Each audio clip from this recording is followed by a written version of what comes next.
everyone. Today I've got Cassie Shaddock. She's a 21-year-old and she owns her own photography business called Cassie Rose Creative. In March 2020, Cassie started a photography business which was initially meant to be just for weddings and events. Within a week or two, we went into lockdown and everything was put to a big halt. Cassie decided to do free product photography for brands in the meantime, who would send her products in exchange for content. This lasted a while, then she started to raise her prices, which is very smart, Cassie. Cassie was studying full-time in a Bachelor of Sports Media and at the same time working as an essential employee at a main supermarket chain doing full-time hours. In 2021, she moved from Gippsland area to Melbourne by herself, all alone, in order to complete her final year of study. Just within a month of moving, she was away for the weekend, came home and found out that she was robbed and lost everything for her business, as well as her shoes, clothes, equipment, alcohol and more. This was just the beginning on having to collect herself and rebuild, showing true resilience. Cassie overcame this during the following months, working casually to save for more equipment and essential items. The police and authorities could not locate her stolen property and no luck at either the pawn shops or online.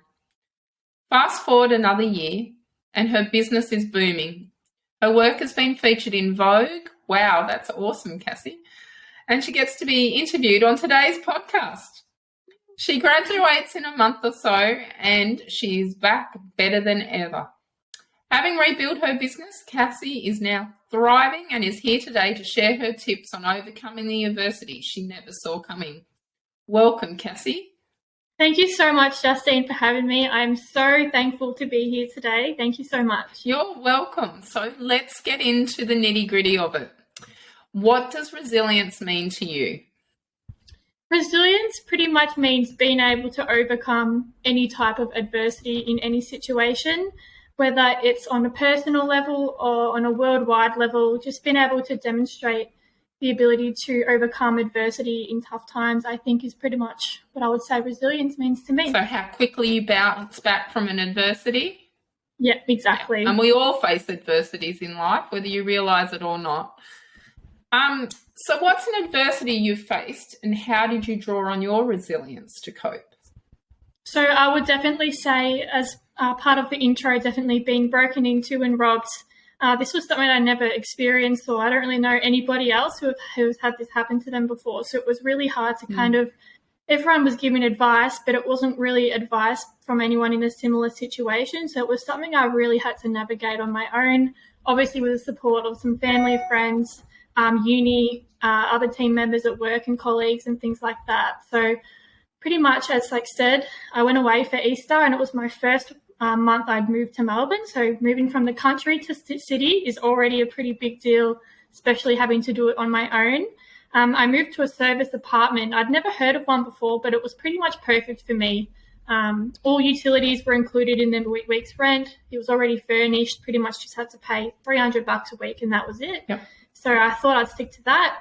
It was living in a hotel at the same time. Obviously, there was no tourists or travel, so pretty much places were looking for students or accommodation for people to rent over time. So part of this is why I didn't have contents insurance, because I was staying in a hotel. Pretty much if you go and stay in a hotel, you kind of just assume you don't need a whole new insurance for that. Anyway, fast track a few days. I'd been there for 2 or so weeks. Turns out I'd been stalked over time. My windows had been marked with Texter and numbers had been imprinted on my window, which we kind of learned after it happened, which you hear in the news stories about people marking fences with spray paint. Could be in pink or could be 1F for one female and all those kinds of things. Mine had a 1 on 1 window and I saw that a week after I moved in. Looked at the before photos, it wasn't there. So it happened whilst I just moved in. So did they actually get into the premises or was it on the outside of the window? Well, it was on the outside. There was like a fly screen and then the big window, but it was so high up. I'm 5'9", so I'm pretty tall. Couldn't reach it at all. So someone's either used a ladder or someone's shoulders to write a number on top of the window. And look through your window. look through the window. They would have had full access to see everything in my room. Looked through the gap in the curtains. If I'd gone to work, I would obviously want some fresh air in the room. So the windows would have been nice and open for some fresh air. But yeah, it was just crazy. Everything was taken and my room was tipped upside down when I got home 10 p.m. on Easter Monday at nighttime. It was horrible. That would have been terrifying for you with, a single female in a city where you don't know very many people and, you think you're in a secure location and that happens. I can only imagine how you felt. I had my house broken into when my children were quite young and we were actually at home sleeping when they came in the back door. And oh my goodness. So I know how terrible and terrifying that actually feels. And, it's a huge adversity to face by yourself. It was just so scary, but I was so grateful in the sense that I wasn't there. Like, imagine waking up in the middle of the night to someone climbing through the window and landing on the bed. Like, when I got home, there were footprints over the bed. There was dirt from the bottom of the shoes. Like, if I was home when that happened, I honestly, just horrible. Like, I'm so glad I wasn't there. I'm just, my heart's fluttering for you, and I'm sure the listeners are as well. So then what happened, Cassie? So pretty much I was called the police probably about 20 minutes after that happened because I was just in shock. Obviously, I'm looking around to see if my camera equipment's there, where are my shoes, where are my basketball jerseys, because I collect Nike shoes and NBA jerseys, and they were all taken as well. My camera gear I had hidden behind the bed in a small couch and wedged in a corner. The couch had been flipped upside down and the camera bag was gone. It had 2 cameras, lenses, hard drives of work, and called the police and was expecting them to be on their way, but they never actually showed up until 7 o'clock the next morning. So I honestly didn't know when these robbers, I would say, had come because I was gone on Friday night until Monday night. And there was no way. The accommodation apparently had no security cameras, which is negligent security. And I'm currently going through VCAT to deal with that at the moment. Good for you. And they haven't given me my bond back because of the damage to the place, which I'm also going through VCAT for. It's a big shambles and it's still ongoing. You're not still living there? No, I moved out. And that's part of the reason why they didn't want to give my bond back, because I had moved out early. But it was for my safety. Like, I'd literally been stalked. Everything had been taken. I didn't know what paperwork they had with my name on it. Like, for my safety, I had to leave. Yeah. So it was just, I was just in shock. Like, I don't think I cried much. I think I was just annoyed because it was such a big inconvenience. So did you go into like a fight mode? Is that what you would describe it as? What I did, pretty much I would say a fight mode. For days and weeks after it, I'd go to pawn shops. I'd be on Marketplace for hours a day trying to find the exact bundle of equipment that was taken. I made some Facebook statuses, which I showed the equipment that had been taken, a Richmond Premiership watch. I'm a big footy fan, and this special watch, I completely forgot about that, was taken, and nothing was ever recovered or found. And I think I was pretty much I was in a bit of denial at the same time. I think I was like, it'll all get better. Everything will fall back into place. And here we are, like it's just under a year later, and nothing's been recovered. And I pretty much had to start over from that day. Wow. And so from that day when that happened, so you've moved locations, and then, a lot of people would just throw in the towel and go, oh, this is all too hard. I'm going to move home. I'm going to give up my degree. I'm not going to start my photography business because, it's all been stolen. But not you, Cassie. Not me. No, not me. I was more determined more than anything, I would say, because it was such an inconvenience. I knew I had a lot of catching up to do. I did take a 2-month break from that time just to work at the supermarket, so I could get get some more money, put it aside so I could upgrade my equipment. When I say upgrade, I guess I had no equipment to upgrade, but to get new equipment. And to replace everything that the mongrels had taken. Pretty much to replace everything. And so I a few $1,000s I put aside and moved into a new place, got back into a routine of work, and also back at uni. My lecturers were lovely, and I did have so many assignments due, but I was able to get a little bit of an extension for that. Oh, that's amazing. They even took my laptop charger. Like, it was just annoying things like that. And they took your laptop?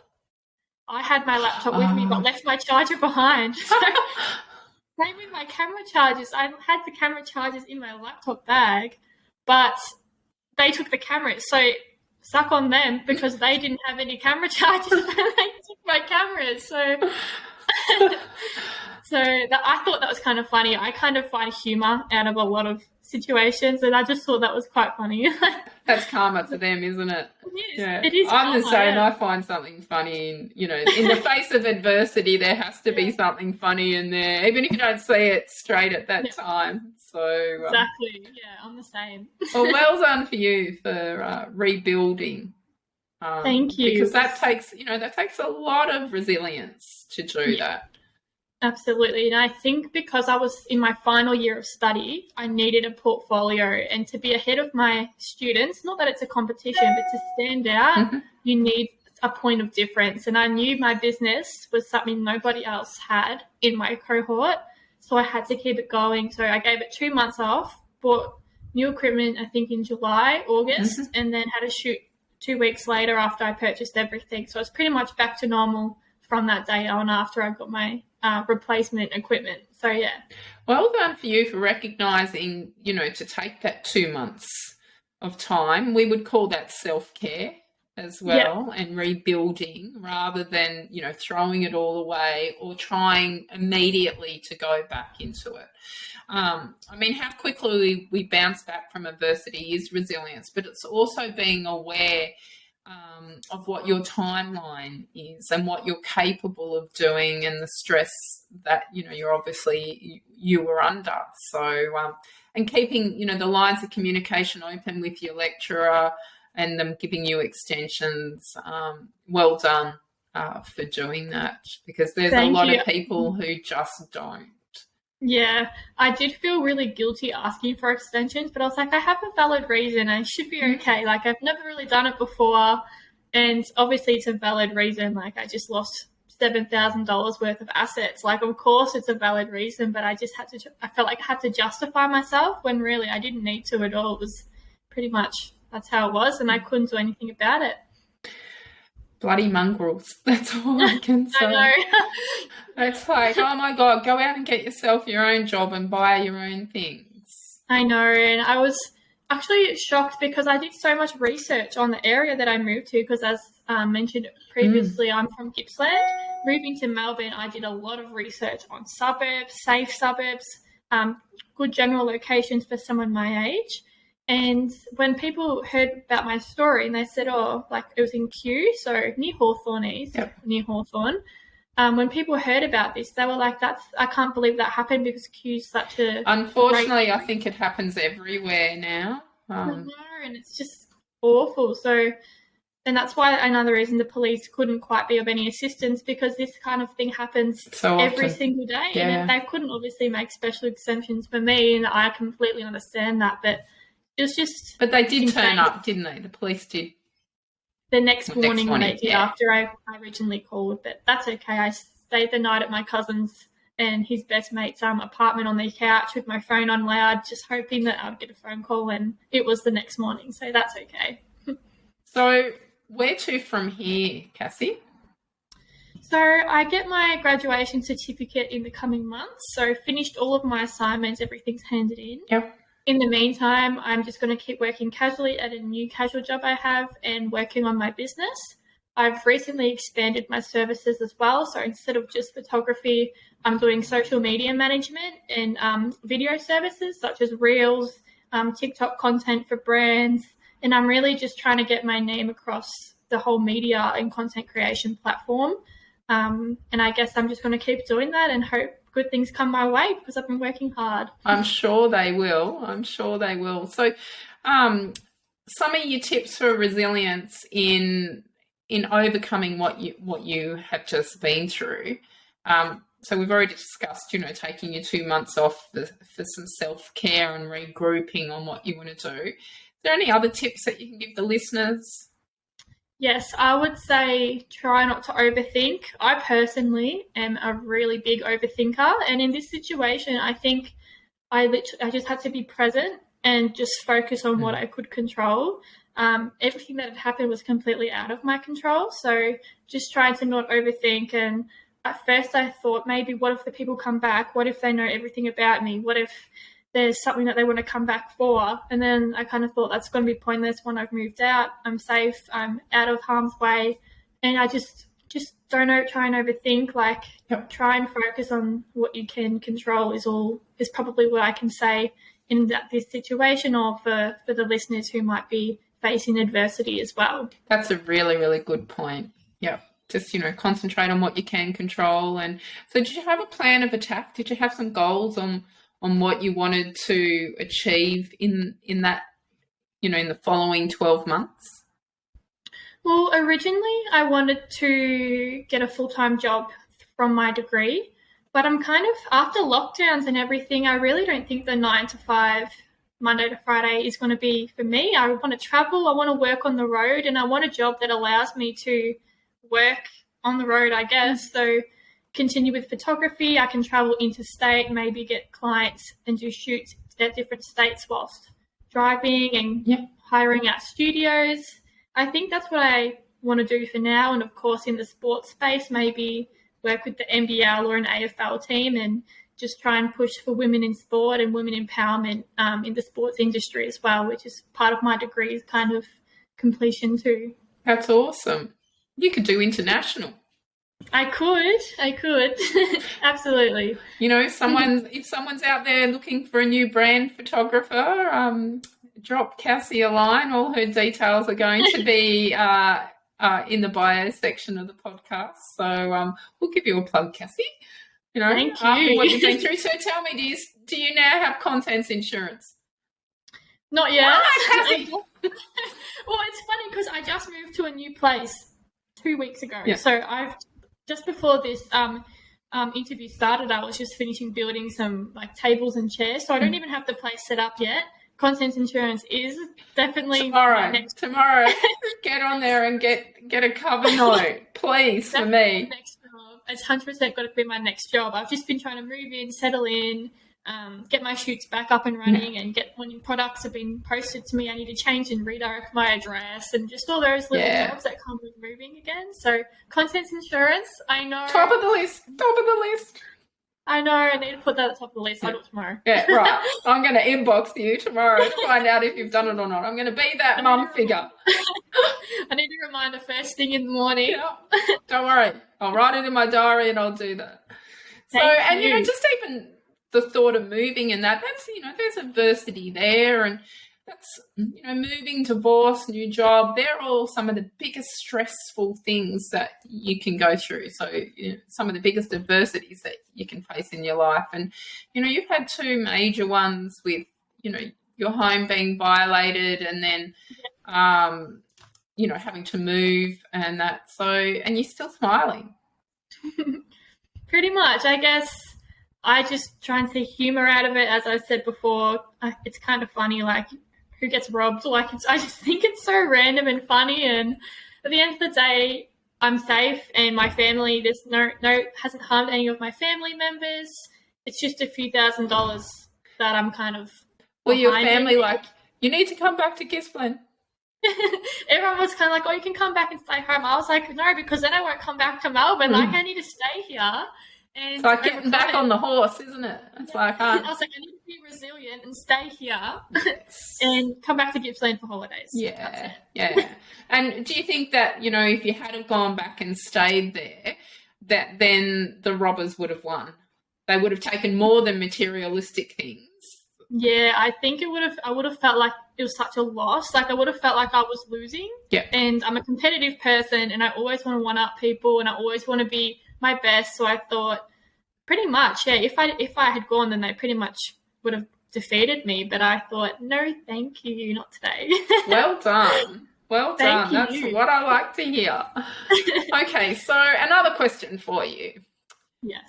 Who are your role models in resilience and how do they inspire you? Do you have any role models?